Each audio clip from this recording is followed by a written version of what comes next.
तो हेलो दोस्तों, आज हम पढ़ने वाले हैं एक केमिस्ट्री का इंपॉर्टेंट चैप्टर जिसका नाम है इलेक्ट्रोकेमिस्ट्री और इसको हम नीट और जी लेवल तक को कंप्लीट करने वाले हैं और पूरे के पूरे कॉन्सेप्ट को एकदम क्लियर तरीके से समझने वाले हैं। आज हम इलेक्ट्रोकेमिस्ट्री को इसको नोट्स के साथ कंप्लीट करने वाले हैं। तो स्टार्ट करते हैं। द इंट्रोडक्शन पढ़ने से पहले तो हम electrochemistry is a branch of chemistry in which the study of electric energy convert into chemical energy and the chemical energy is convert into electric energy during the spontaneous reaction.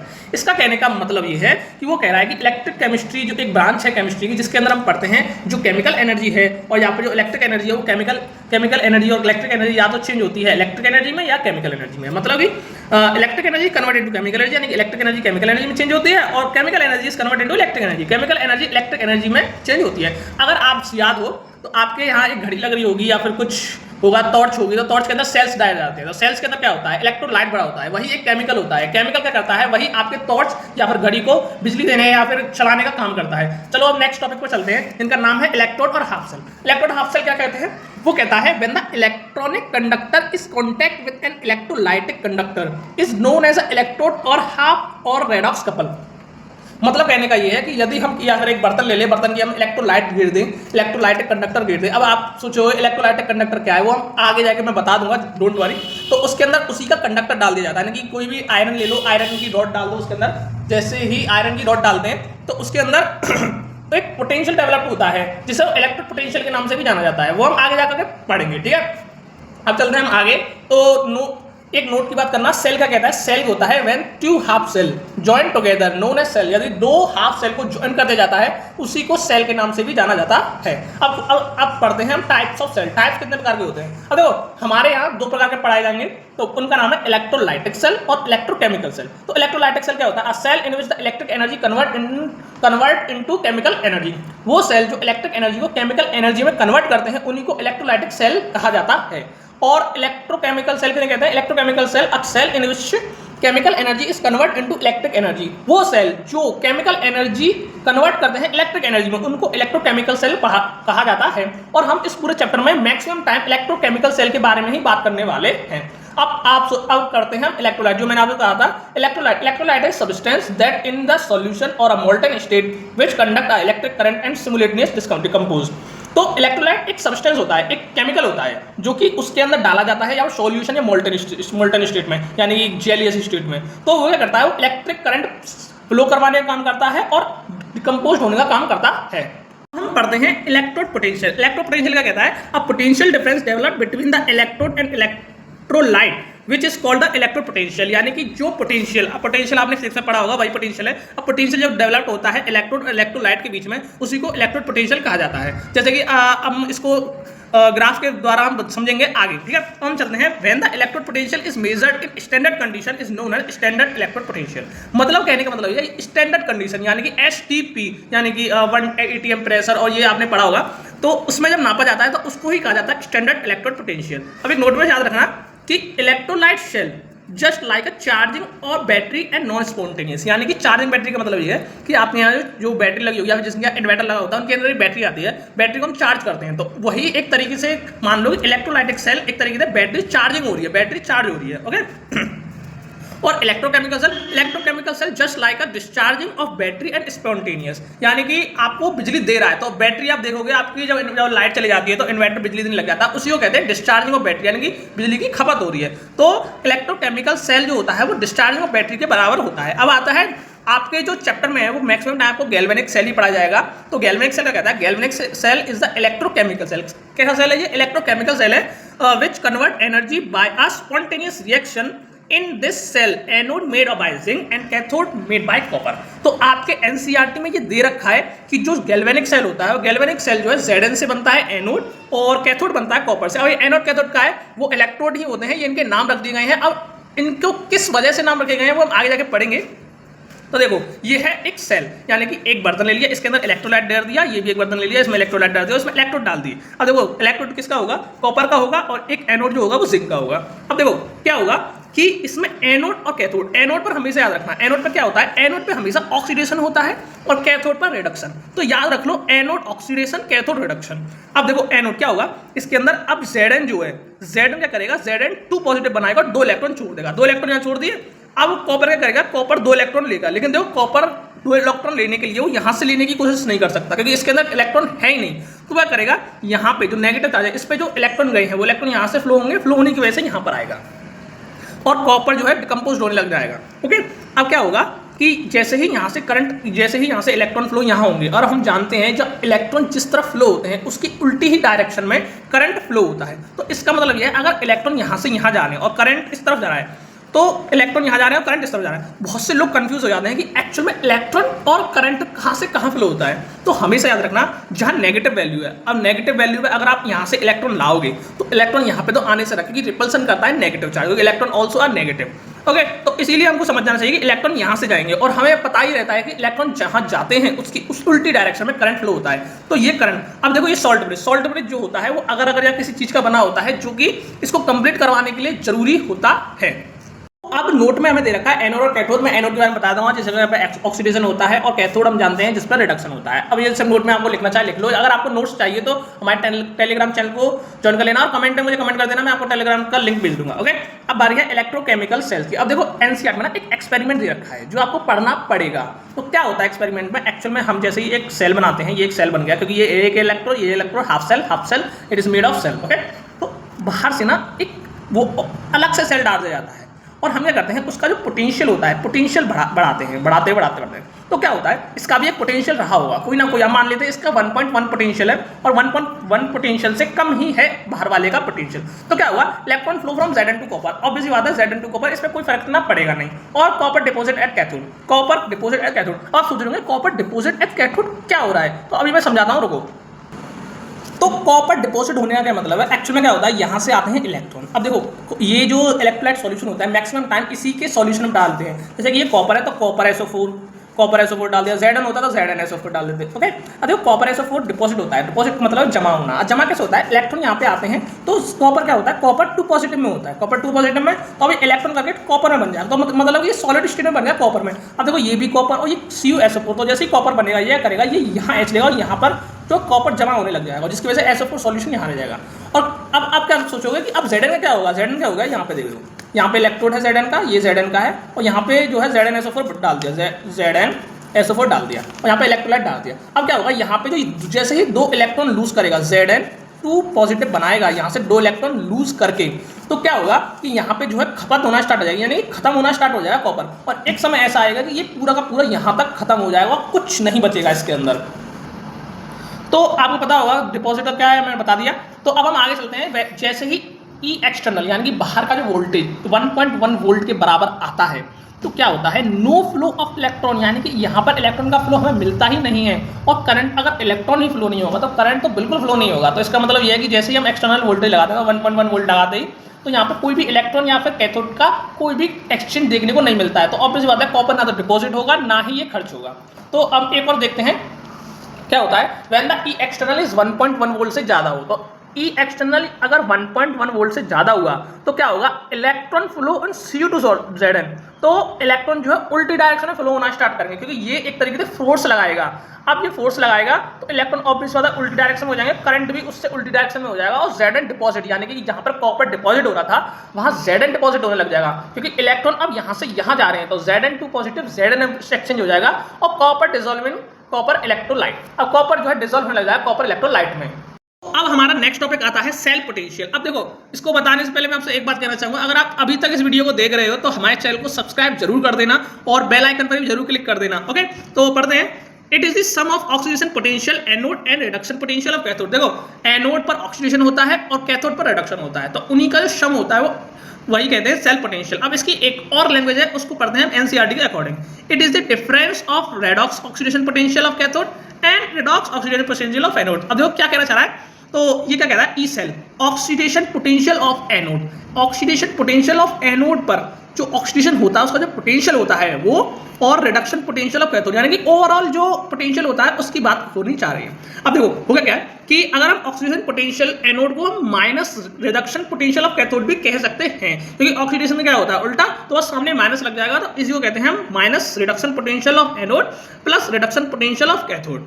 अब क्या होगा कि इसको हम इस तरफ ले आते हैं, इसको इस तरफ रख देते हैं, तो रिडक्शन पोटेंशियल ऑफ कैथोड और minus reduction potential of anode. तो इसी को एनसीईआरटी कहती है, आपको याद रखना है ई राइट माइनस ई लेफ्ट, बल्कि आपको याद नहीं रखना, ये याद नहीं रखना, आपको याद रखना है ई कैथोड माइनस ई एनोड। और आपको तो ये ना आपको ना बहुत अच्छी तरीके से याद करना है और समझना है, क्योंकि बहुत से लोग क्या है इस चीज में कंफ्यूजन हो जाते हैं और इसको बिल्कुल ठीक तरीके से समझ लेना। अगर आपको समझ में नहीं आता मैं आपको दोबारा समझा दूंगा अगली वीडियो में, तो बस कमेंट में बता देना। तो अब हम चलते हैं रिप्रेजेंटेशन ऑफ सेल। सेल का रिप्रेजेंटेशन कैसे होता है, आपको क्वेश्चन में दिया जाएगा ऐसे। तो क्या होता है यहाँ पर, क्या होता है, ऑक्सीडेशन ऑफ हाफ सेल दिया जाता है, रिडक्शन ऑफ हाफ सेल दिया जाता है। ऑक्सीडेशन इस तरफ दिया जाता है और रिडक्शन इस तरफ दिया जाता है, और ये सॉल्ट ब्रिज को दिखाता है और कुछ सी को नहीं दिखाता। तो देख सकते हो आप Zn का Zn2 पॉजिटिव हो रहा है, तो ऑब्वियसली बात है ऑक्सीडेशन हो रहा है, और Cu2 पॉजिटिव हो रहा है Cu में, तो रिडक्शन हाफ सेल हो रहा है। ओके, अब देखो मेजरमेंट ऑफ इलेक्ट्रोपोटेंशियल किस तरीके से नापा जाता है। तो क्या होता है कि the potential of individual half cell can not be measured, so that the electrode potential measured by using a reference half cell and called hydrogen electrode. The standard hydrogen electrode assume the zero electrode potential and it is used to reference of electrode. तो देखो actual में क्या है, आप सोच रहे हो potential नापा कैसे जाता है, नापने एक्चुअल में नापा कैसे जाता है कि उसके लिए हम सामने वाला एक रेफरेंस पोटेंशियल या फिर इलेक्ट्रोड यूज करते हैं, तो उसका जो हमें मान लेते हैं उसका जो पोटेंशियल है वो जीरो है, उसके रेस्पेक्ट में अब जो पोटेंशियल आएगा, जो टोटल पोटेंशियल आएगा वो ऑब्वियसली बात है वो उसी इलेक्ट्रोड का आएगा जो हम नापना चाह रहे हैं। तो एक का तो जीरो है, दूसरे का रहेगा, दूसरे का रह जाएगा वो उसी का आएगा जो इलेक्ट्रो पोटेंशियल है। तो इसको और तरीके से समझते हैं, चलो आगे चलते हैं। तो सबसे पहले पढ़ लेते हैं हम standard hydrogen electrode potential. Standard hydrogen electrode क्या होता है, एक्चुअल में होता क्या है, इन SHE यानी कि standard hydro electrode involve in PT electrode which is coated with the PT black and in it an acidic solution with a reduced and oxidized form of hydrogen is a unity. The pressure of H2 gas is 1 bar. The concentration of H2 ion in solution is 1 molar. मतलब कहने का है कि एक बर्तन ले लिया, उसके अंदर क्या करते हैं हम PT ब्लैक एक इलेक्ट्रोड डाल देते हैं, किसका, PT का, PT यानी कि, और इसके ऊपर कवरिंग कर देते हैं PT ब्लैक की। ओके, और हाइड्रोजन गैस यहाँ से हम डालते रहते हैं बार बार। तो अब ये सॉल्यूशन में क्या होगा, बबल यहाँ पे जाएंगे और हमने मान लिया इसकी 1 बार प्रेशर और सब कुछ स्टैंडर्ड कंडीशन में मान लेते हैं, और इसका जो पोटेंशियल आता है वो पोटेंशियल हम बिल्कुल जीरो मानते हैं। और आप देख सकते हो electrode potential E positive gives 1/2 H2 and 0 volt of 1 molar solution of HCl। Okay, तो अब हम आगे चलते हैं। तो अब हम नापते हैं कैसे इलेक्ट्रोड पोटेंशियल नापा जाता है। तो सबसे पहले कहते हैं कैथोड का कैसे नापा जाता है। तो होता क्या है कि कैथोड पर हमेशा क्या होता है, तो अब क्या होगा कि ऐसा चीज जो है कैथोड के रूप में होगा और एनोड के रूप में Zn को नाप दिया जाता है। तो देखो कैथोड का जो यानी कि SHE या फिर प्लेटिनम ब्लैक या फिर PT ब्लैक जो कोटिंग हुई, यानी कि इसका जो हाइड्रोजन पोटेंशियल है वो ऑब्वियसली बात है वो जीरो होने वाला है। तो अब ओवरऑल जो पोटेंशियल आने वाला है वो Zn का आने वाला है, ठीक है। तो क्या होगा, to find out the SRP यानी कि standard reduction potential of Zn we use Zn half cell and anode will the SHES cathode. यानी कि अगर इसको नापना है तो एनोड को जगह पे वो लगा देंगे Zn और कैथोड की जगह पे लगा देंगे हाइड्रोजन SHE लगा देते हैं। तो अब क्या होगा कि जैसे ही हम इसको नापते हैं तो Zn का जो पोटेंशियल आएगा वो ऑब्वियस बात है इसका जीरो, तो इसी का पोटेंशियल आने वाला है। क्या होता है, हम फॉर्मूला अप्लाई करते हैं तो E cell, E right minus E left, E cathode minus E anode लगाते हैं, तो हमारा जो होता है कैथोड की जगह पे क्या है हाइड्रोजन, हाइड्रोजन का पोटेंशियल जीरो, और इसकी जगह पे क्या है Zn एनोड की जगह पर, तो Zn2 पॉजिटिव गिव्स Zn और माइनस का लग जाएगा। तो लास्ट में जो आता है यानी कि इसमें जो नापा जाता है एक्चुअल में नाप के जब निकला तो निकल के आया 0.76, और ऑब्वियसली बात है इसकी जो माइनस साइन इस तरफ आ जाएगा, माइनस की वजह से माइनस 0.76 आ जाता है। अब बारी है एनोड की, तो एनोड भी ऐसे ही नाप दिया जाएगा, कॉपर को कैथोड की जगह लगा दिया जाएगा और SHE जो आता है जो स्टैंडर्ड हाइड्रोजन पोटेंशियल है वो एनोड की जगह पे लगा दिया जाएगा, और लास्ट में जो इसका निकल के आएगा वो 0.34 वोल्ट निकल के आता है। ओके, तो अब देखो इलेक्ट्रोकेमिकल सेल, अब देखो ये इलेक्ट्रोकेमिकल सीरीज, सॉरी, तो इलेक्ट्रोकेमिकल सीरीज क्या है, when the element are arrange in increasing और decreasing order of standard reduction potential और standard electrode potential is called the electrochemical series. मतलब कि ये वो सीरीज होती है जो रिडक्शन या फिर इंक्रीजिंग या डिक्रीजिंग ऑर्डर में डाला जाती है स्टैंडर्ड रिडक्शन पोटेंशियल के ऊपर। अब देखो आपको पता चलेगा कि हमें एनोड कैसे पता लगाना है, कैथोड कैसे पता लगाना है। तो क्या होता है कि हम रिडक्शन और ऑक्सीडेशन देखते हैं, तो लेकिन एक सीरीज भी आती है, उसके देखने के अनुसार भी हम पता लगा सकते हैं कि एक्चुअल में कौन सा एनोड होता है कौन सा कैथोड होता है। चलो देखते हैं उस सीरीज को क्या है। तो ये एक सीरीज दे रखी है, तो ये सीरीज आपको याद रखनी है, और याद करने का तरीका मैं आपको बता देता हूँ, ये ट्रिक होती है। तो देखते हैं लिथियम पोटेशियम बेरिलियम। अब देखो ऐसे तो याद करने से रहे तो क्या होता है, एक तरीका था, लिख बा सर का ना मांगे अलका माने जीवन यह करतार का, फैनी कद्दू को नींबू सुने पटबंद है कुलनार का, होगी आगे पेटू। और अब देखो ये जो तो पूरी की पूरी ये सीरीज है उसके बारे में हम कैरेक्टरिस्टिक या फिर ये पढ़ने वाले हैं, आखिर ये इंक्रीजिंग ऑर्डर में या डिक्रीजिंग ऑर्डर में, चलो देखते हैं। अब देखो ये सीरीज जो है वो बहुत कुछ बताती है। एक्चुअल में क्या है, negative value of increase. Negative value का मतलब है जो इलेक्ट्रोड पोटेंशियल होता है उसकी जो नेगेटिव वैल्यू है इंक्रीज हो जाती है, और रिड्यूसिंग पावर जो सामने वाले को रिड्यूस करता है खुद ऑक्सीडाइज हो जाता है। यानी कि जो इलेक्ट्रॉन देता है, हमें इलेक्ट्रॉन कौन दे रहा था, ऑब्वियसली बात है Zn दे रहा था कॉपर के लिए, तो रिड्यूसिंग पावर इंक्रीज। तो सबसे ज्यादा रिड्यूसिंग है लिथियम है, क्योंकि इसको स्ट्रॉन्गेस्ट रिड्यूसिंग एजेंट नापा जाता है। तो हमेशा याद रखना, अगर आपके सामने लिथियम आ जाए तो लिथियम का मतलब है, लिथियम आ जाए तो वो हमेशा एनोड की तरह करेगा, ये ऑक्सीडेशन ही करेगा और इलेक्ट्रॉन ही देगा। तो अब हम नीचे नीचे चलते जाते हैं, जैसे भी रिड्यूसिंग पावर करती जाती है। तो जब हमारे पास हाइड्रोजन आता है तो हाइड्रोजन का क्या होता है, वो 0.0 वोल्ट होता है। तो ये बीच का मान लिया जाता है, इसको जीरो मान लिया जाता है। तो हम इससे नहीं चलते, तो जैसे ही जीरो स्टार्ट होता है तो इससे पॉजिटिव वैल्यू स्टार्ट हो जाती है, और पॉजिटिव पहुंचते लास्ट में मान जाते हैं F2 तक। F2 is the strongest oxidizing agent. Okay, strongest oxidizing agent and strongest oxidizing metal अगर बात आए तो Au, यानी कि जो गोल्ड है वो सबसे बड़ा और सबसे ज्यादा स्ट्रॉन्गेस्ट ऑक्सीडाइजिंग मेटल है। अब ठीक है, तो यहाँ पे देख सकते हो ऑक्सीडाइजिंग पावर जो इंक्रीज हो रही है और पॉजिटिव वैल्यू भी इंक्रीज हो रही है।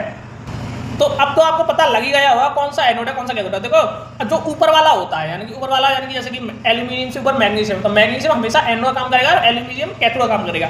अगर मैं पूछूं आपसे Zn और मैग्नीशियम में, तो Zn हमेशा याद रखना इसमें कैथोड का काम करेगा और Mn मैग्नीशियम एनोड का काम करेगा। तो अब हम पढ़ने वाले इलेक्ट्रोलाइसिस। अब देखो इलेक्ट्रोलाइसिस एक बहुत इंपॉर्टेंट टॉपिक होने वाला है इलेक्ट्रोलाइसिस। तो इलेक्ट्रोलाइसिस क्या है, बहुत से लोग कंफ्यूज हो जाते हैं कि एक्चुअल में होना क्या है। इसको हम अच्छी तरीके से डिटेल में और बढ़िया तरीके से पढ़ने वाले हैं। तो इलेक्ट्रोलाइसिस होता क्या है, electrolysis is a phenomena in which passage of current through the electrolyte bring in the chemical change involve in electronation reduction या फिर as well as de electronation. मतलब ये क्या होता है, उसके अंदर हमने जो इलेक्ट्रोलाइट डाला था अब वो टूटता है। अब वो टूटता कैसे, in the presence of electricity. जैसे आप इलेक्ट्रिसिटी प्रोवाइड करते हैं तो उसमें क्या होगा कि इलेक्ट्रोलाइट का टूटने लगेगा। जैसे CuSO4 है तो CuSO4 Cu2 पॉजिटिव अलग हो जाएगा, SO4 अलग हो जाता है। तो अब देखो नोट में हमेशा रखना molten and concentrated meal no water, यानी कि हमेशा रखना मोल्टन या फिर कंसंट्रेशन होता है। इलेक्ट्रोलाइसिस कुछ रूल्स है उनको ठीक से पढ़ लेते हैं। तो जो कंसंट्रेशन होता है या मोल्टन स्टेट में जो इलेक्ट्रोलाइट होता है उसके अंदर वाटर बिल्कुल नहीं होता। कंसंट्रेशन का मतलब है नो वाटर, ओके, और एक्वस सॉल्यूशन है वाटर, यानी कि इसके अंदर पानी होता है। ओके, तो अब हम करते हैं इलेक्ट्रोलाइसिस आखिर होता कैसे, चलो देखते हैं। अब देखो इलेक्ट्रोलाइसिस हम करवाने वाले कंसंट्रेटेड NaCl। तो सबसे ज्यादा रिड्यूसिंग है लिथियम है, क्योंकि इसको स्ट्रॉन्गेस्ट रिड्यूसिंग एजेंट नापा जाता है। तो हमेशा याद रखना, अगर आपके सामने लिथियम आ जाए तो लिथियम का मतलब है, लिथियम आ जाए तो वो हमेशा एनोड की तरह करेगा, ये ऑक्सीडेशन ही करेगा और इलेक्ट्रॉन ही देगा। तो अब हम नीचे नीचे चलते जाते हैं, जैसे भी रिड्यूसिंग पावर करती जाती है। तो जब हमारे पास हाइड्रोजन आता है तो हाइड्रोजन का क्या होता है, वो 0.0 वोल्ट होता है। तो ये बीच का मान लिया जाता है, इसको जीरो मान लिया जाता है। तो हम इससे नहीं चलते, तो जैसे ही जीरो स्टार्ट होता है तो इससे पॉजिटिव वैल्यू स्टार्ट हो जाती है, और पॉजिटिव पहुंचते लास्ट में मान जाते हैं F2 तक। F2 is the strongest oxidizing agent. Okay, strongest oxidizing agent and strongest oxidizing metal अगर बात आए तो Au, यानी कि जो गोल्ड है वो सबसे बड़ा और सबसे ज्यादा स्ट्रॉन्गेस्ट ऑक्सीडाइजिंग मेटल है। अब ठीक है, तो यहाँ पे देख सकते हो ऑक्सीडाइजिंग पावर जो इंक्रीज हो रही है और पॉजिटिव वैल्यू भी इंक्रीज हो रही है। तो अब तो आपको पता लग ही गया होगा कौन सा एनोड है कौन सा कैथोड है। देखो जो ऊपर वाला होता है, यानी कि ऊपर वाला, यानी कि जैसे कि एल्यूमिनियम से ऊपर मैग्नीशियम, तो मैग्नीशियम हमेशा एनोड का काम करेगा और एल्यूमिनियम कैथोड का काम करेगा। अगर मैं पूछूं आपसे Zn और मैग्नीशियम में, तो Zn हमेशा याद रखना इसमें कैथोड का काम करेगा और Mn मैग्नीशियम एनोड का काम करेगा। तो अब हम पढ़ने वाले इलेक्ट्रोलाइसिस। अब देखो इलेक्ट्रोलाइसिस एक बहुत इंपॉर्टेंट टॉपिक होने वाला है इलेक्ट्रोलाइसिस। तो इलेक्ट्रोलाइसिस क्या है, बहुत से लोग कंफ्यूज हो जाते हैं कि एक्चुअल में होना क्या है। इसको हम अच्छी तरीके से डिटेल में और बढ़िया तरीके से पढ़ने वाले हैं। तो इलेक्ट्रोलाइसिस होता क्या है, electrolysis is a phenomena in which passage of current through the electrolyte bring in the chemical change involve in electronation reduction या फिर as well as de electronation. मतलब ये क्या होता है, उसके अंदर हमने जो इलेक्ट्रोलाइट डाला था अब वो टूटता है। अब वो टूटता कैसे, in the presence of electricity. जैसे आप इलेक्ट्रिसिटी प्रोवाइड करते हैं तो उसमें क्या होगा कि इलेक्ट्रोलाइट का टूटने लगेगा। जैसे CuSO4 है तो CuSO4 Cu2 पॉजिटिव अलग हो जाएगा, SO4 अलग हो जाता है। तो अब देखो नोट में हमेशा रखना molten and concentrated meal no water, यानी कि हमेशा रखना मोल्टन या फिर कंसंट्रेशन होता है।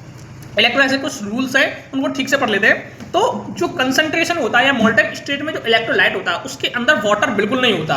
कंसंट्रेशन का मतलब है नो वाटर, ओके, और एक्वस सॉल्यूशन है वाटर, यानी कि इसके अंदर पानी होता है। ओके, तो अब हम करते हैं इलेक्ट्रोलाइसिस आखिर होता कैसे, चलो देखते हैं। अब देखो इलेक्ट्रोलाइसिस हम करवाने वाले कंसंट्रेटेड NaCl को। देखो हमेशा याद रखना, आपसे जो नीट में या जेईई में क्वेश्चन पूछा जाएगा वो ये नहीं पूछा जाएगा आप इलेक्ट्रोलाइसिस करवाइए, आपसे ये पूछा जाएगा एनोड और कैथोड पर कौन सी गैस या फिर क्या चीज मिलेगा।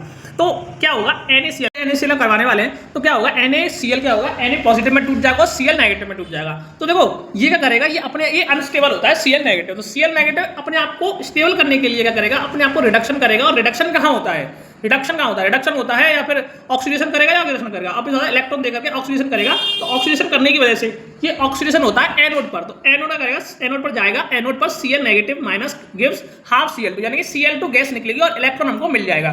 तो ये चीज अब आपसे पूछेगी एनोड पर क्या होगा, तो एनोड पर आपको Cl2 गैस मिलने वाली है, यानी क्लोरीन गैस मिलने वाली है। अब कैथोड पर क्या होगा, कैथोड पर हमेशा रिडक्शन होता है, तो Na पॉजिटिव भी ऑब्वियसली बात है, ये क्या है अनस्टेबल है, तो अनस्टेबल होने की वजह स्टेबल होना चाहेगा तो ये क्या करेगा, इलेक्ट्रॉन ले लेगा और Na बना देगा। तो ये क्या हो रहा है, रिडक्शन हो रहा है, तो रिडक्शन कहाँ होता है, कैथोड पर होता है, तो ऑब्वियसली बात है ये क्या, ये कहाँ होगा कैथोड पर, तो आपसे पूछा जाएगा कि कैथोड पर क्या होगा, तो आप दे देना deposit of Na in cathode. Okay, तो ऐसा ही NaCl कंसंट एक्वस NaCl। अब देखो एक्वस NaCl का क्या मतलब है, एक्वस NaCl का मतलब है इसके अंदर जो है वाटर होता है, तो एक्वस NaCl का मतलब वाटर। अब देखो क्या होगा, NaCl टूट जाएगा, Na positive Cl negative complete dissociation मतलब है पूरा का पूरा टूट जाएगा। अब कंसंट्रेशन है पता नहीं पूरा टूटे ना टूटे कुछ पता नहीं, लेकिन इसके अंदर वाटर होने की वजह से ये पूरा का पूरा टूट जाएगा। अब देखो इसके अंदर वाटर भी है, तो वाटर क्या करेगा 2H2 मिलकर के H3O पॉजिटिव और OH नेगेटिव बना देंगे, तो OH नेगेटिव बना देंगे। अब क्या होगा एनोड, एनोड पर क्या होता है, ऑक्सीडेशन होता है, तो Cl2 नेगेटिव ऑब्वियस होता है, Cl ही जाएगा और तो कोई जानने वाला, तो Cl क्या करेगा Cl2 गैस बना देगा, 2 इलेक्ट्रॉन दे देगा और Cl2 गैस मिल जाएगी एनोड पर, तो एनोड पर तो क्लोरीन गैस मिलने वाली है। अब क्या होगा यहाँ पर ना गेम चेंज हो जाता है, तो मैक्सिमम टाइम क्या होता है कि जब पानी होता है तो क्या होता है H3O पॉजिटिव प्लस इलेक्ट्रॉन जो होता है H2 में चेंज हो जाता है और हाफ H2, यानी कि जहां पर हमें Na मिल रहा था वहां सोडियम तो मिलेगा ही मिलेगा, साथ में हमें हाइड्रोजन गैस भी मिलने वाली है। तो ये बहुत ज्यादा कंफ्यूजन होता है कि अगर एक्वस सॉल्यूशन दे रहा होता है तो कैथोड पर क्या मिलता है और एनोड पर क्या मिलता है। बहुत से लोग कंफ्यूज हो जाते हैं कंसंट्रेशन में और एक्वस में, तो आपको कंफ्यूज नहीं होना है कि अगर आपके पास एक्वस दिया है आप ऐसे इलेक्ट्रोलाइसिस करके आप पता लगा सकते हैं कि एक्चुअल में क्या क्या होता है। अब देखो electrolysis of HCl in aqueous, aqueous का मतलब वाटर वही कहानी होने वाली है कैथोड एनोड पर, जहां पर Cl2 गैस मिलने वाली है, यहाँ पर हाइड्रोजन गैस मिलने वाली है। और electrolysis of copper SO4, copper SO4 में भी यही होने वाला है। और अब एक नोट पॉइंट रखना है, NCERT एक चीज कहती है जो शायद ही कोई पढ़ता होगा, तो वो क्या कहती है, electrochemical cell are extremely used for the determination of the pH of solution, यानी कि इलेक्ट्रोकेमिकल सेल किस किस चीज में काम आता है। सबसे पहले तो pH ऑफ सॉल्यूशन यानी pH बताने में, सॉल्यूशन प्रोडक्ट बताने में, इक्विलिब्रियम कांस्टेंट बनाने में और अदर थर्मोडायनेमिक्स प्रॉपर्टीज को बताने में काम आता है। और पोटेंशियोमीट्रिक टाइट्रेशन में काम आता है। अब देखो ये सब कुछ आपको समझ में आ गया, और अगर देखो बाकी का अब मैं अगली वीडियो में समझाने वाला हूं। और अगर वीडियो आपको अच्छी लगे तो सही बता रहा हूं मैं, आपको लाइक कर देना इस वीडियो को और सब्सक्राइब हमारे चैनल करना अगली वीडियो तक के लिए, और कमेंट में बता देना अगर आपको ये नोट्स चाहिए तो।